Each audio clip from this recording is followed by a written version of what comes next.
இறை கட்டளைக்கும் மனிதனோட கேள்விகளுக்கும் இருக்கிற ஒரு சுவாரஸ்யமான உறவை பத்தி தான் இன்னைக்கு பார்க்க போறோம். ஒரு சாதாரண கட்டளை தேவையில்லாத கேள்விகளால எப்படி சிக்கலாகுது? வாங்க இந்த கதை மூலமா அதை தெரிஞ்சுக்கலாம். இந்த கதை குர்ஆன்ல இருந்து வருது. இது எல்லாருக்குமான ஒரு வாக்குறுதியோட தொடங்குது. நீங்க யாருங்கிறத விட உங்க நல்ல செயல்களுக்கு தான் பலன் உண்டுன்னு இந்த வசனம் சொல்லுது. இந்த கதைக்கு ஒரு பின்னணி இருக்கு. அதாவது தூர் மலையில செஞ்ச ஒரு பழைய உடன்படிக்கை. இது ஒரு எச்சரிக்கைனே சொல்லலாம். கட்டளைய மீறினா என்ன ஆகுங்கிறதுக்கு இது ஒரு உதாரணம்.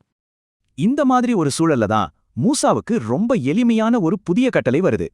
கட்டளை ரொம்பவே சிம்பிள். ஒரு பசுவா அறுக்கணும், அவ்வளோதான். ஆனா மக்கள் இதை நம்பல. எங்களை கிண்டல் பண்றீங்களான்னு தான் அவங்க கேட்டாங்க. ஆனா மூசா இது கிண்டல் இல்ல, இது இறைவனோட கட்டளைன்னு ரொம்ப உறுதியா சொன்னாரு. கட்டளையை ஏத்துக்காம அந்த பசு எப்படி இருக்கணும்னு இன்னும் நிறைய விவரம் கேட்க ஆரம்பிச்சாங்க. பதிலா அந்த பசுவோட வயசை பத்தி சொல்லப்பட்டுச்சு. ஆனா அது அவங்களுக்கு போதல. அவங்க அதோட விடல. இந்த முறை அந்த பசுவோட நிறம் என்னவா இருக்கணும்னு கேட்டாங்க. அவங்க கேள்வி கேட்டதால விளக்கமும் இன்னும் ரொம்ப குறிப்பிட்டதா தெளிவா மாறுச்சு.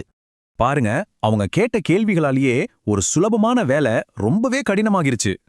கடைசியா அவங்க அந்த வேலையை செஞ்சாங்க. ஆனா மனசே இல்லாம ஏதோ செய்யணுமேன்னு செஞ்சாங்க.